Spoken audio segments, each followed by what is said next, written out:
நான் ஒரு விவசாயி, தண்ணீர் இல்லாமல் விவசாயமே பண்ண முடியாது.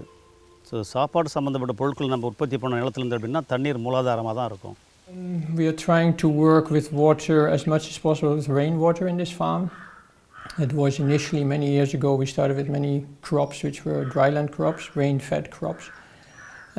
Those have slowly disappeared for different reasons, and we have irrigated crops, but then we try to harvest the rainwater and use it on the fields in different ways. We have been expanding our rainwater harvesting structures quite a bit in the last few years because the weather becomes more and more difficult, erratic. Maybe not less rain, but the rain comes in different times than that we actually wanted. So then water harvesting is an option. Here at Annapurna it's interesting because we are sitting on very heavy clay, which is quite different from the rest of Auroville. And so we don't need liners. We can make deep holes and the water stays, and we can use it over a long period of time in the different crops. Most of the water is used for rice because we grow rice during the monsoon time. And then there are gaps, and these gaps have to be filled. If we have a good monsoon with later rain, then we have enough water to go through the whole summer as well. Producing food is for us important, and that the farm is put into a certain shape, that it has a future. That's for me important. So not a farm with fast producers. You can set up a farm very fast and produce pop, but actually you're using up the resources. You're kind of going in a way that you know it's not going there in the future. So for me that sustainable factor is there. I'm a farmer, and I'm the steward of BuddhaGarden. It's a 12-acre farm, and water is really important because without water we can't grow food. The way that you can save water on a farm is to have irrigation. It's a system that waters plants according to what they actually need. And when we started the research, we had these sensors that went into the soil. So we had 2 beds in 3 different places in BuddhaGarden, and on one bed had the sensors, and the other bed was just watered manually in our normal sort of watering. Now normally with our watering we've worked out that the plants on the bed need so much water, and so we water for a certain length of time each garden. We have 5 gardens here, and then we have some fruit trees and stuff. So you sort of go around and you water this garden, that garden, and you do it sort of manually. Now with the AI system, with the automatic system, the sensors in the soil determined how much moisture was in the soil, and then when the moisture level got to a certain level, there was a Wi-Fi signal that went to the central place and turned on the water. And then when the moisture level got to a certain level, then another signal went and it turned off the water. And this happened through 24 hours. And so what happened was that the plants never got really stressed. And you could actually see, it was really wonderful. I mean, you could go and you could see the research bed and the control bed, and you could see the research bed was doing much better. The plants were bigger, they were greener, and they actually produced more. Now that's really something, because when you're trying to sell this system, not only is it easier because you don't have to run around and do the watering, you actually produce more. So then your extra production can actually pay for the system. In the beginning we based it on research that Vivek had done here, and he worked out manually how much water each different sorts of plants wanted. But once you give it to this intelligent system, that will itself work out, so the plants don't get any more or any less water. They get the optimum amount of water to produce the optimum harvest. It was win-win-win-win-win because you saved water, you increased production, etc. Running Solitude Farm, with its focus on natural farming, with its focus on permaculture, on community, at being really at the heart of any relationship with where our food comes from. Making best use of water is obviously key. We're not looking at an industrialized agriculture where we have huge crops and and spurting out huge amounts of water to get one crop for a certain amount of economic gain. We're looking at how can we grow a very wide diversity of crops for their nutritional value. So exploring permaculture, natural farming automatically means looking at local foods. Now, local foods necessarily use less water. You know, inherently they use less water because they're adapted to this region. They're seasonal. So of course the plants that are seasonal, they grow seasonally because they use the appropriate amount of water that comes in that season. So water and watering, irrigation in the farm is like a massive for us, and how to reduce the amount of water is very important. So the techniques that we use in the farm, non-tillage. Non-tillage means not disturbing the soil. When we don't disturb the soil, we actually increase the porosity of the soil. So the porosity is the ability, like a sponge, to retain the water. The whole technique of natural farming and permaculture in a non-interventional way of farming, a farming that's looking at more crops that are established, that of course when they're established longer, the roots are deeper, and with the mulching, etc., we are reducing the amount of water that we are using. So with the farming, I would say that's a key relationship with water. And how we are farming, I think, is really, it points. Of course, we could do it better, but it points in a direction of sustainability for water. On top of that, we do a lot of work with soaps. Actually, we make our own soap, because about 5, 6, 7 years ago, I started to recognize, but we waste a lot of water. There's a lot of wastewater going out into, just going out into in a pit or into a field.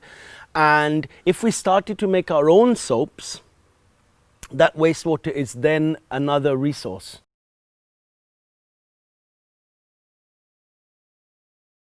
It depends a bit on where your farm is, because some farms have far more challenges than others, in that they have to have a very deep well. And our well is not actually that deep. I think it's about 30 meters or something. And we're actually in a very good part of Auroville in which to have farms. And that's one of the things that when Auroville started, people started farms kind of anywhere, depending on where there was land, and that Auroville owned. And consequently, but there are some farmers who have got a real problem because they're in an area of Auroville where the water is going down much quicker than in others, and we're very lucky because we have a tank just quite nearby, a Rumbai tank, and that holds a lot of the water in the aquifer. So we're quite, personally, we're quite lucky. But that's not to say that we don't have challenges, because we do. There's the challenge first of all of sharing wells, and there is a tendency for each farmer to want to have complete control over the water. The other thing is that it's also what happens around a farm.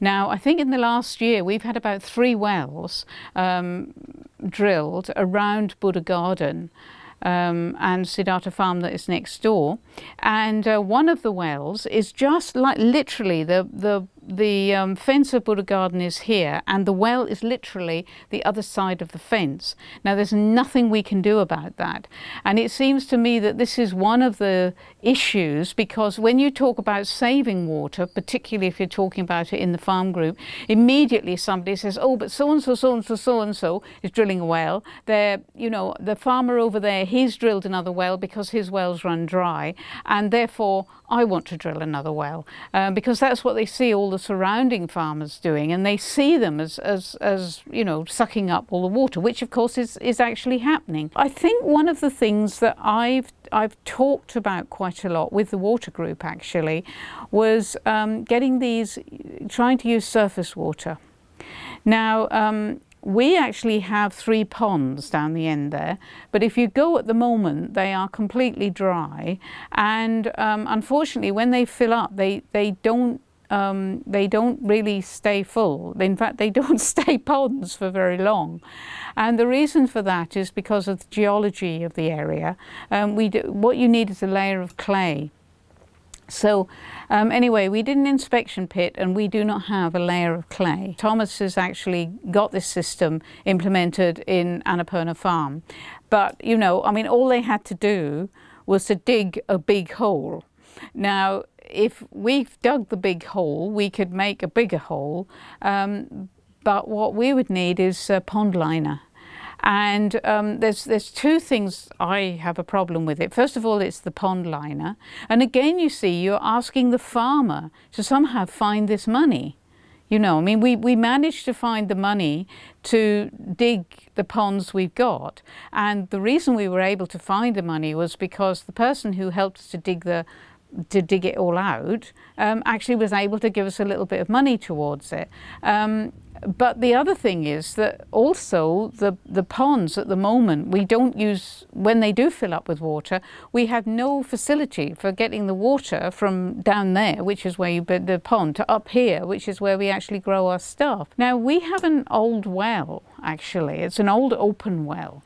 And it's very interesting to see where it is, because when it's raining, you can see all the water, you know, going down to this point. I would love to try some recharge wells there. Part of the problem is also the electricity quality is bad, comes on and off, so that's another thing. You cannot carry the water to the field because our scale is far too big for that. So if you want water, wherever your water comes from, it needs an energy source to give it fluently and that you can work. All these alternative systems, you need to have conventional and alternative, otherwise you cannot function properly. Because you can have nice water holes, but if there is no rain, there is nothing in the water hole, and then you can do nothing.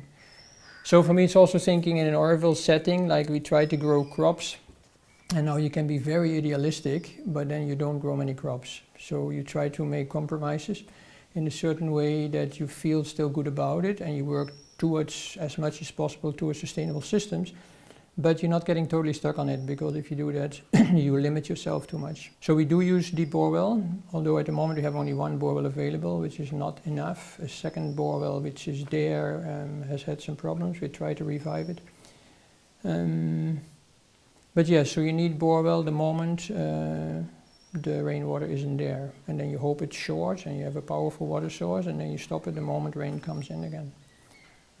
So you try to go as much as possible with the natural kind of resources, but we don't limit ourselves to it. The water table which goes down, which limits you, like I said, we had a borewell which, when we had 2 years ago, we had no monsoon. What happened was the water table came down very far, and so the borewell became almost dry, but there was still water seeping into the borewell from the top. From different layers, but water here has quite high salt contents, so the whole bore got kind of, got a coating of salt, and through that we couldn't get the pump out anymore, everything was stuck. So we had to work with a lot of acid and things. So we are afraid that it will happen again and again. If that's the case, it will limit our farming, even with rainwater, because you need the borewell to start a crop in time, to finish a crop when it comes to it, and if you don't have that, then you have to be very careful what you do, because the investment in cropping are very high. So if you put in a crop and you don't know if you can finish it, and you put an incredible investment there, then you get stuck in the middle. That's very difficult. So you start to do very limited cropping because you have to play safe. So having a backup, you can play more liberal, and 90% of the time it will work out, but the 10% of the time when it doesn't work, you can still finish your crop. Probably we irrigate 80-90% from ponds. But this 10-20 is a very important little part of the whole. Although it sounds then like that, but it's not that you lose 10-20% of the crop, you lose all crop. If you don't have those 10-20% of backup possibility. இப்போ தண்ணீரினுடைய அளவு வந்து நாளுக்கு நாள் கீழே போய்கிட்டு இருக்கு. அப்போது விவசாயம்ன்றது எந்த மாதிரி விவசாயம் பண்ணணும்னு இப்போ ஒரு விஷயம் வந்துட்டு இருக்குது. இது வந்து ஒரு சேலஞ்சு தான் எங்களுக்கு. ஏன்னா ஒரு புதுவிதமான டெக்னாலஜி பயன்படுத்தி தண்ணியை பயன்படுத்துகிற அளவை குறைக்கணும் அப்படின்னு சொன்னால் அந்த உபகரணங்கள்லாம் நான் வாங்கி ஆகணும். அது ஒரு ஃபார்மருக்கு செலவு அதிகம் தான். இப்போது அந்த காலத்தில் வந்து தண்ணீர் பிரச்சனை இல்லாத காலகட்டத்தில் ஃப்ளோ சிஸ்டம் சொல்லக்கூடியது நிலத்தினுடைய மேற்பரப்பில் தண்ணி வாய்க்கால் கட்டி வரப்பு கட்டி தண்ணி பாசி விவசாயம் பார்த்தாங்க. அப்போ அவங்களுக்கு அதிக செலவு எடுக்கலை. இப்போது தண்ணீருடைய பற்றாக்குறை அதிகமாக ஆக ஆக நிலத்தினுடைய நீரினுடைய உயரம் குறைஞ்சிக்கிட்டே போக போக தண்ணீருடைய மதிப்பு கூடிகிட்டே வருது. இப்போது நான் ரொம்ப நாளைக்கு தண்ணீர் பயன்படுத்தி ஆகணும் அப்படின்னா விவசாயி முக்கியமாக அவர் வந்து தான் நிலத்தில் பயன்படுத்தக்கூடிய அளவு தண்ணியை வந்து கட்டுப்பாட்டுக்குள்ளே கொண்டு வரணும் அப்படின்னா அந்த டெக்னாலஜியை பயன்படுத்தி அந்த ஃப்ளோ சிஸ்டம் சொல்லக்கூடியது மேற்பரப்பு பாசன வசதி இல்லாமல் தெளிப்பான் மூலயமா பயன்படுத்தணும். இயற்கையிலேருந்து கிடைக்கக்கூடிய மழை நீரை சேகரிக்கணும். It is a challenge for us. அது நாங்கள் ஏற்கனவே சில குட்டைகள் குளங்கள் கிளங்கள் வெட்டியிருந்தால் கூட அந்த மண்ணினுடைய தன்மை வந்து தண்ணியை தேங்கி வைக்க முடியாதது. என்ன தான் மழை பெஞ்சு அந்த பள்ளங்கள் நிரம்பினா கூட அந்த பள்ளங்கள் ஒரு 1-2 நாளில் தண்ணி பூரா கீழே போயிடும், அங்கேயே நிற்காது. அதே இடத்துல இருக்கிற மாதிரி இருந்தால் எங்களுக்கு அந்த நிலங்களுடைய வளமை நல்லாவே கூடும், வளம் கூடும். தண்ணியை மறுபடியும் அதிலேருந்து பம்ப் பண்ணி மற்ற பயிர் கொண்டு போகலாம், ஒரு 3 மாதம் பயிர் வைக்கிற மாதிரி கொண்டு போகலாம். இப்போ எதுவுமே செய்ய முடியாமல் அது கீழே போகுது. ஸோ அந்த மாதிரி மறுபடியும் விவசாயி அந்த சேலஞ்சை சரி பண்ணணும், அதாவது தண்ணீரினுடைய கஷ்டத்தை அவர் வந்து எதிர்கொள்ளணும் அப்படின்னு சொன்னால் அந்த ரிசர்வார்னு சொல்லக்கூடிய இடத்துல வேறு சில களிமண் மற்றதெல்லாம் போட்டு தண்ணி வந்து பெர்குலேஷன் ஆகாமல் தடுத்து நிறுத்தி அந்த தண்ணியை பயன்பாட்டு கொண்டு வந்தாருன்னா அது கொஞ்சம் அவருக்கு வசதியாக இருக்கும். இட் இஸ் சேலஞ்ச் தான் அந்த இடத்த பொறுத்த வரைக்கும் அவர் இன்வெஸ்ட்மெண்ட் பண்ணணும், நிறைய ஒர்க் பண்ணணும். நான் களிமண் வந்து கல்வெள் டேங்க்லேருந்து கொண்டு வரணும்னா டிரான்ஸ்போர்ட்டுக்கு நான் பணம் கொடுக்கணும் இல்லைங்களா? சரி, நம்மக்கிட்ட நிறைய வண்டி ஆர்வலர்கள் இருக்கும், ஒருத்தரும் சும்மா கொடுக்க மாட்டாங்க, பணம் வாங்கி தான் கொடுப்பாங்க. அப்புறம் எனக்கு பணம் தேவை தானே. பணம் இல்லாமல் இருக்கக்கூடிய அசட்ஸை நாம் வந்து ஷேர் பண்ணிக்க முடியும் அப்படின்னு சொன்னால் நீங்கள் சொல்கிற மாதிரி என்ன இருக்குதுன்னு போனால் அதை வச்சே நம்மளை பண்ணிக்கலாம். எதுவுமே தேவையில்லை, எதுவும் இல்லைன்னு இல்லை, எல்லாம் நம்மக்கிட்டே இருக்குது. அதை முறையாக நம்ம பயன்படுத்திக்க முடியல. அதுதான் இன்றைக்கி இருக்கிற பிரச்சனை. இப்போ ஃப்ளோ சிஸ்டம்ங்கிறத நீங்கள் பார்க்கலாம். பம்ப்பு பண்ணி தரையில் தண்ணி ஊற்றும் கீழே, அந்த சேனல் ஓப்பன் சேனல் சர்ஃபேஸ் சேனலில் வண்டி தண்ணி ஓடி போய் நிலத்தில் அப்படி திறந்து விட்டால் மாவட்டம் ஏக்கரெல்லாம் பாஞ்சு கிடக்கும். அதுதான் ஃப்ளோ சிஸ்டம்ன்றது. அது இப்போ நாங்கள்லாம் வந்து பைப்பில் லைனை கொண்டு போகிறோம், அங்கங்கே மைக்ரோ ஸ்ப்ரிங்க் தவிர பைப் லைன் கொடுக்குறோம். ஸ்ப்ரிங்க்லர் தான் வேலை செய்யும். அப்போ உங்களுக்கு டைரெக்டாக கிரவுண்டில் வந்து தண்ணி வேஸ்டேஜ் ஆகாது. So the challenges we face are our own inertia, our own lack of willingness to change. We all have that on some level of our being, and one has to ask the question, why is it that we are unwilling to change? And I would say that it's because we didn't allow ourselves an exposure. We're stuck on our potatoes, but we didn't allow ourselves to experience the karnakeranga, the elephant foot yam, or the sepankeranga, the taro, or the tapioca, the maravili keranga, because we're stuck on our habits.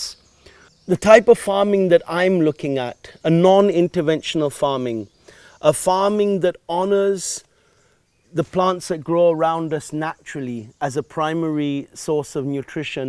To really succeed in that, you need a large group of people really to come together and work on that, really intensely. And again, when we talk about water, I'm not only talking about water use here, I'm talking about water use everywhere.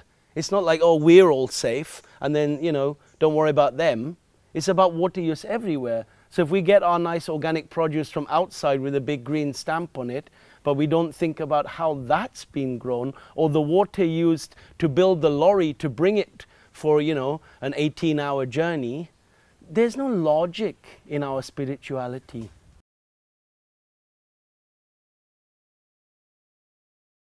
மழை காலங்களில் நிறைய water ஹார்வெஸ்டிங்கிற முறை பிரகாரம் குட்டைகள் நிறைய வெட்டணும், அந்த தண்ணியெல்லாம் சேகரிக்கணும், அதுக்குள்ளே தண்ணி நிற்க வைக்கணும். தண்ணி அதுக்குள்ளே நிற்க வைக்கணும்னா நம்மளுடைய இது வந்து ரெட் சாயில், இது தண்ணி நிற்காது. கிளே வெளியிருந்து கொண்டு வரணும், அதுக்கு லேயராக கிளே பில் பண்ணணும், மேலே ஒரு பாட்டம் கொடுக்கணும், அதில் தான் உங்களுக்கு தண்ணி நிற்கும். ஸோ இந்த மாதிரி ஒரு விஷயங்கள் செய்யணுன்றது ஏற்கனவே பேசப்பட்டிருக்குது. அதுக்கு உண்டான சரியான ஃபண்ட்ஸ் எல்லாம் கிடைக்காதால தற்போது நிறுத்தி வச்சுட்ருக்கோம். பட் இந்த மாதிரி ஆர்வலுக்கு அப்படி இருந்தால் தான் நாம் வந்து நிலத்தினுடைய நீர் மட்டத்தை கண்ட்ரோலில் வைக்க முடியும். இல்லைனா நான் பம்ப் பண்ண தண்ணி கீழே போய்கிட்டே இருக்கும், நிலத்தினுடைய நீர் மட்டம் குறைஞ்சிக்கிட்டே இருக்கும். ஒரு காலகட்டத்தில் நமக்கு இந்த உப்பு தண்ணியாக வந்தாலும் வந்துடலாம், சொல்ல முடியாது. Dreaming is maybe not the right word, but you strive towards efficient water use. So I would like to use the water more than what we do. So that means intelligent systems, needs high-tech systems often in the fields to be able to irrigate more precisely, so that you can go much further with the water what we harvest. things like this, so that development is possible, that actually there's support for this, because it's not always immediately kind of that you say, unless you have systems which you're sure it will work, but otherwise it's often lots of investment and not immediately returns, which we cannot carry.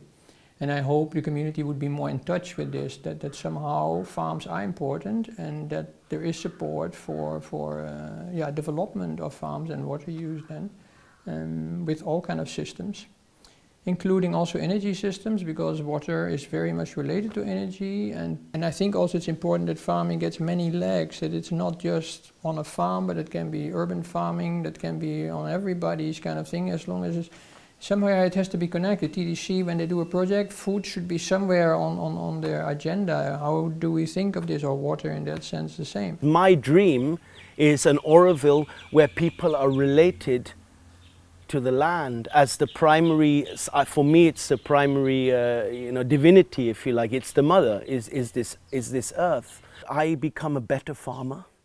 Yeah, that I learn even better how to work, and I become better technically, because like some of my sprinklers aren't working well enough and I have a few leaky things here and there, that I could really do that better. I would love the community gardens to pop up everywhere in Auroville. You know, that doesn't mean we don't need farms. The farms are always going to be needed. We're growing less than 10% of our food, I think the statistic is, in Auroville. So we're always going to need the farms. There's no problem about that.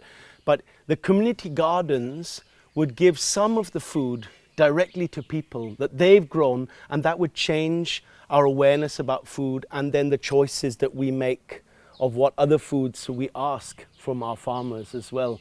And that would directly reflect on our water usage, directly. For us as a community to come back to fundamentals, value local food, it means to value the land, it means to value water and to value each other, to value our culture.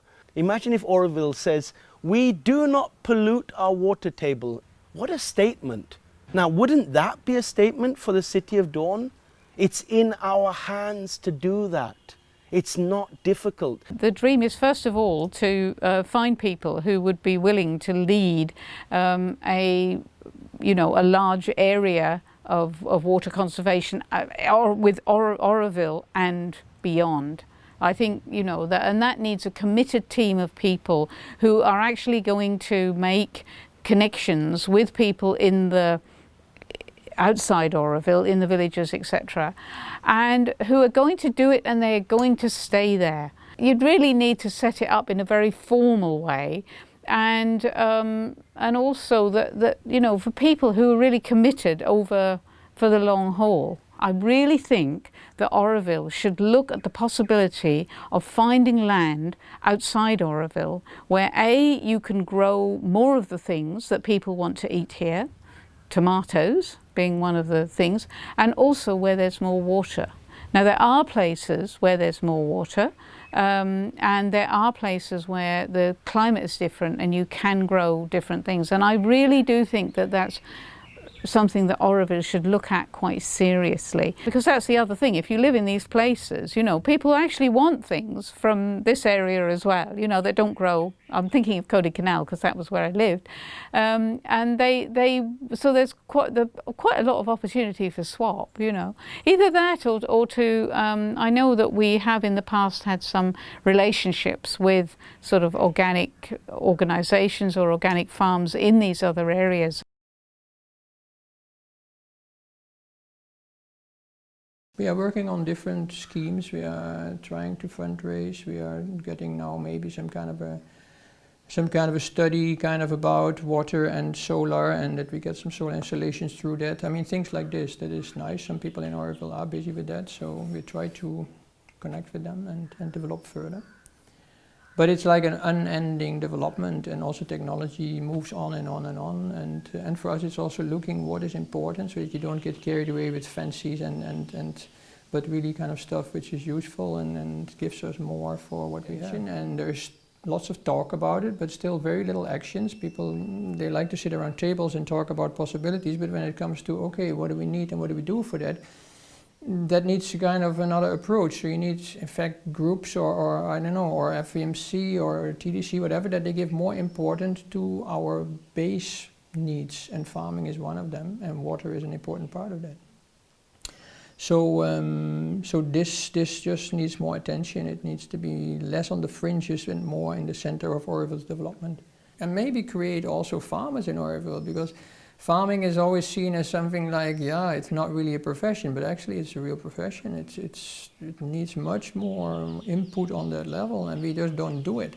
I mean, there could be internships organized. There could be all kind of things coming to help young people, because I mean, young people see farming that somehow it's in the sun with a mumty and it's hard work, but there's all kind of other aspects to it. Farming and food production has an incredible wide scala of needs.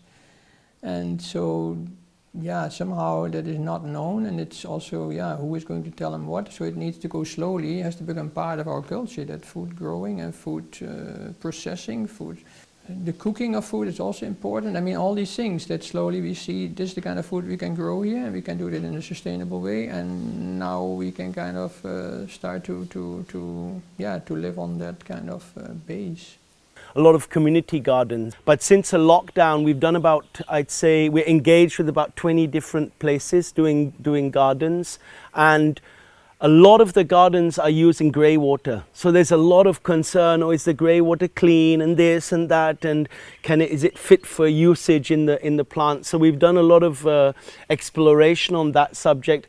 The best thing that people can do is a few communities come together, they make their own bioenzyme, they use that bioenzyme, they make their own hand soaps. I don't know, once every 2 months they get together, they'll have enough, or maybe even once every 3 months they may have enough. And then you have to find a way to change the plumbing. Like in our cafe, we have 3, 4, 5, 6 or 7 different taps that all get channeled into a tank. And that tank then goes through a sand filter and into another tank, and then we pump from that tank direct to the field on a daily basis. So that's like, I mean, that's as quick as it can go back to the field. I see that using that wastewater, an act of devotion actually to Mother Earth, it's an act of consciousness to start with. However well we know each other, and your opinions and your beliefs and your preferences, when it comes down to food, we're equal, When it comes down to our relationship on the value of that water and the responsibility to use that wastewater, we're equal. So our preferences, they don't touch that. And I think that that's to move away from a very dualistic way of being in which we're entrenched in because of how we've been conditioned, how is our education system, the whole way that thought operates in terms of belief. This actually undermines all of that. So in Solitude we give a soap workshop every week. I know Nina regularly does bioenzyme workshops. I know Reka is producing shampoos and body creams, I think even toothpaste, tooth powder, and she's engaged in that. She came recently to teach a group of kids how to make their own shampoo, and there's Dr. Margarita already, selling that in the shops in Auroville, which is absolutely wonderful. And I'm not saying that shouldn't happen; that should happen. But on top of that, people can also do it themselves as well. There's nothing wrong with having both. Plenty of community gardens are going on. Like one has just started in Alok's place. There's one has just started in Maitreya 1, amazing garden. Within a week, they have radishes and cluster beans. And those people are thinking about water now. This is what the COVID time represents for us, I think, as humanity. A shift in paradigm. It's a shake-up, in a very big way. And if we, in Auroville, I think that there's a very fertile ground that's been prepared over many years by many different people on many different angles, and we're ready for that. நிலம் மட்டும்தான் இருக்குது எல்லாருக்கிட்டையுமே. இப்போ நான் வந்து ஒரு form குரூப்னோட அசோசியேஷனுக்குள்ள மெம்பராக இருக்கிறேன். அப்போது எங்களுக்கு எல்லாருக்குமே இந்த பிரச்சனை இருந்துகிட்டு தான் இருக்குது. மழைக்காலங்களில் கிடைக்கக்கூடிய தண்ணியை தேக்கி வைக்கணுன்றது இருக்குது. ஆனால் நிலத்தினுடைய தன்மை வந்து ஒவ்வொருத்தருக்கும் ஒவ்வொருத்தரும் வேறுபட்டு இருக்குது. நான் செம்மண் பகுதியாகிறதுனால என்னால் வந்து நிற்க வைக்க முடியாது. அப்படி களிமண் பகுதியில் இருக்கிறவங்களால அதை நெட்டி வைக்க முடியும். பட் அவங்களுக்கு ஒரு ப்ராப்ளம் வேணால் அதை டிக் பண்ணணும், பெரிய பண்ணணும், அதை கொஞ்சம் சுற்றி சரி பண்ணணும், அந்த மாதிரி பைப்லைன் கொண்டு போகணுன்ற மாதிரி வர செலவுலாம் அவங்களுக்கு இருக்கும். எனக்கு என்டையருமே ரெட் சாயிலுங்கிறதுனால என்டையரும் புதுசாகவே எல்லாத்தையுமே பண்ணி ஆகணும். ஸோ இந்த மாதிரி ஒரு கனவுகள் எங்களுக்குள்ளே இருந்துக்கிட்டு இருக்குது. இதுக்கு பொருளாதாரம் முக்கியமானது பண முதலீடு தான். பணம் இல்லாதனால எங்களை யாருமே அதை செயல்படுத்த முடியாமல் வெட்டின பள்ளம் வெட்டினதெல்லாம் அப்படியே நிலைமை கிடக்குது. இப்போது எந்த ஒரு எதிர்பார்ப்பும் இல்லாமல் நான் வந்து குறைஞ்சது ஒரு 6 மீட்டருடைய அகலத்துக்கு, ஒரு 4 மீட்டர் ஆழத்துக்கு, குறைஞ்சது ஒரு 60-70 மீட்டர் நீளத்துக்கு ஒரு நீட்ட பெரிய பள்ளம் வாக்கிய நோண்டி வச்சுருக்கேன்.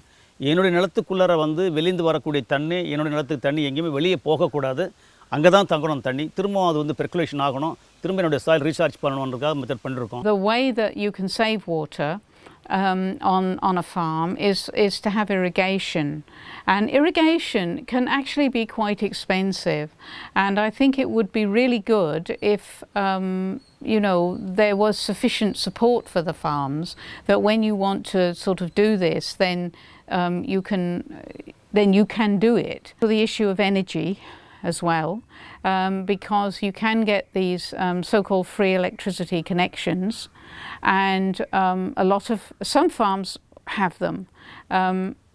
I feel that it's not very sustainable, because I think it's something that can and has been in the past withdrawn.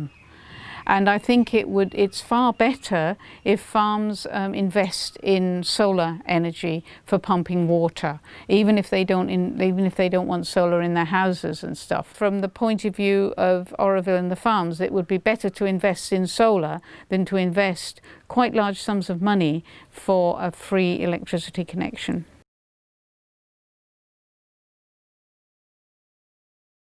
Allowing ourselves to step into a new experience, I think, is the only way to shake our inertia and allow ourselves to see, well, hang on, this is so much easier, this is cheaper, this is better for me, this doesn't harm the environment, and this uses less water in the terms of in the subject of growing food, or in the subjects of cosmetics. This wastewater I have got no problem to put directly back onto my papayas or my spinaches and eat them afterwards, you know, use it as a wastewater. Time is our currency.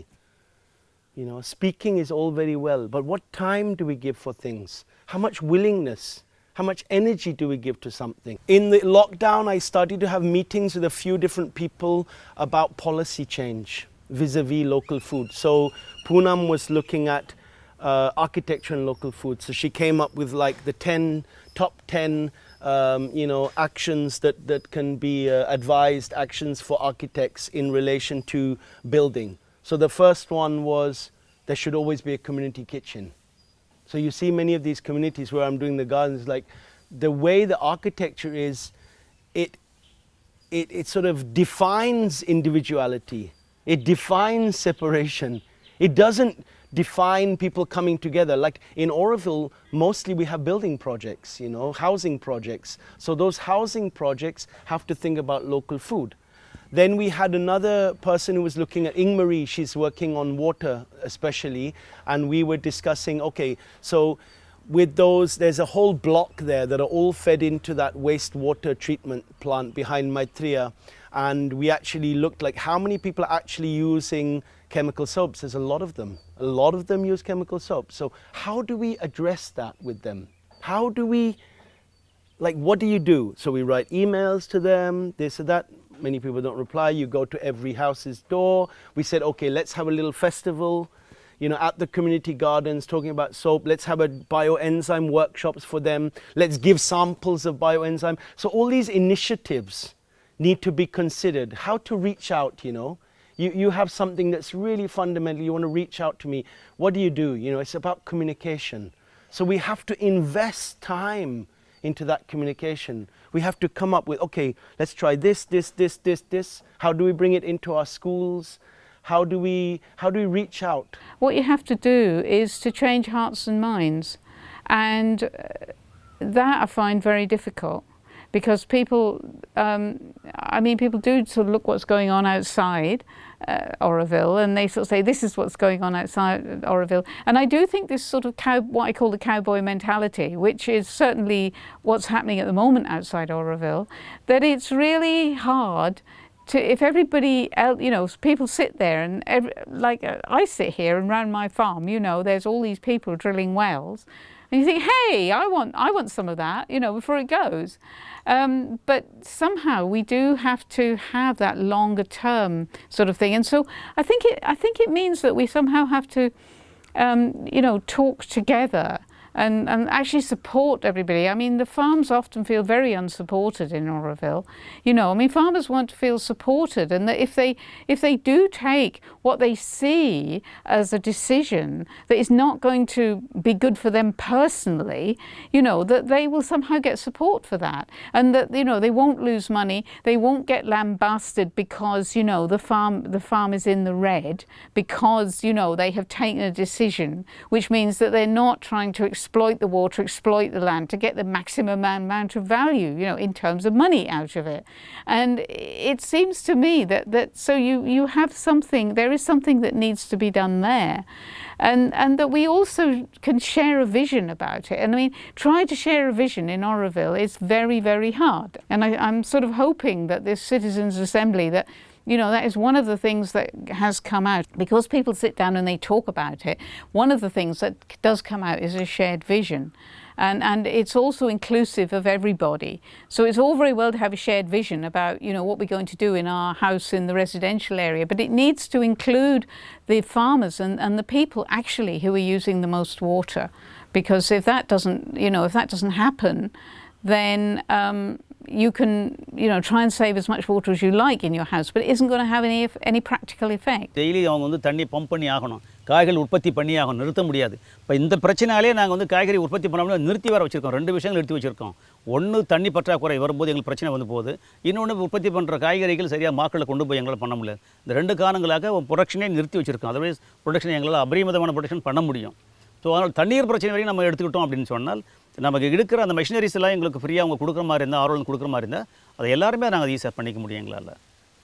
Auroville as a whole, as an organization, should put its priority probably a little bit different, from money making to actually making stuff where we can live from, and that means food is one of them, and water is part of that, and housing is part of that. I mean, things which are our basics. So I think we should more focus on that, and how to do that is actually kind of, yeah, maybe having in those groups which are making these decisions, if they are there at all, some people of different areas involved who kind of put that agenda forward and reminds actually people like, oh, water is an important part, we have to invest and we have to put a certain amount of our energy and budget to decide on it, and not just sit and wait and hope it comes from God knows where.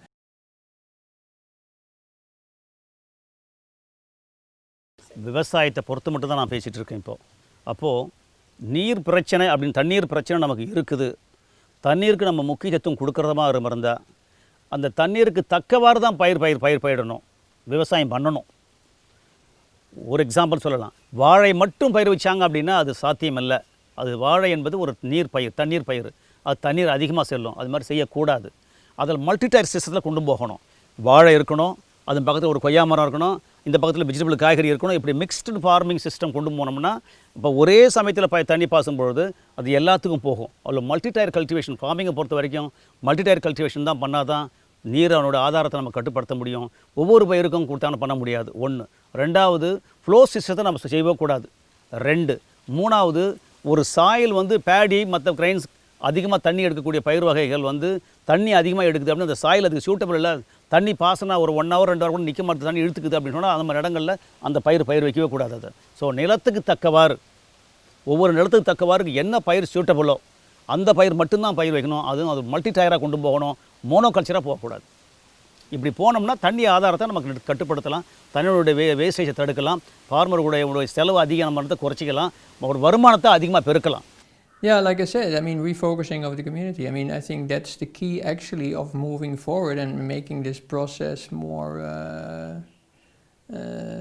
continuous and important. I mean, I think then it will develop. It's difficult to say how it will develop. It's really kind of, that's how also I normally work. I work step by step. We know we have to develop. We know we need food, we need water, we need all these items, and then bit by bit you develop it. But if it stays with a small group of people, like individuals who are committed and they do something, which is nice, but as a community as a whole, we have to kind of start to kind of see things slightly different, I think, and focus on stuff which is which is basically our basic needs for living. I mean, that's, I think Auroville has forgotten a little bit, being carried away with money and tourism and all these things, and not really actually investing into this. We have ring roads and we have all kind of beautiful things, and they are probably needed, but we haven't developed things like a good water system, a water group. I see them also struggling. They are kind of just a handful of people which find it important, but it's not really on the agenda. Unless suddenly the water is finished and then people scream, the food is not there, oh, then people scream. It's like, yeah, all right, that's a bit late.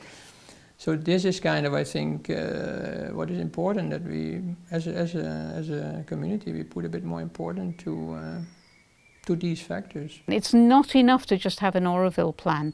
And I do think this is actually one of the things where, I mean, everybody tells us, you know, not to flush our toilets too much and all that sort of thing. But I mean, if people are drilling, like there's no tomorrow, and there won't be a tomorrow if they keep drilling the way they're drilling, then I mean, what's the point of me trying to save water? I mean, I know that there is a point from both from an ethical point of view, you know, we want to do the best we can, etc., etc. But from purely practical point of view, you know, there won't be any water if everybody, as soon as they run out of water, said, let's drill another well. And so that has to actually be done on a bioregional level. And I think, I mean, there are people in Auroville who I feel have that capacity to, I mean, I couldn't do it, but there, and it's sort of, I get quite sort of exasperated because it hasn't happened, because obviously this is one of the things that needs to happen. I would like there to be a water plan for Auroville. And of course part of that water plan would be to help the farmers, because I think, you see, farmers are one of the largest consumers of water in Auroville. I mean, everybody goes on about, you know, how much you use to flush your toilet, but it's not actually where the water goes. The water goes to grow your food. I see the vision, I see it very clearly, and it is happening here and there.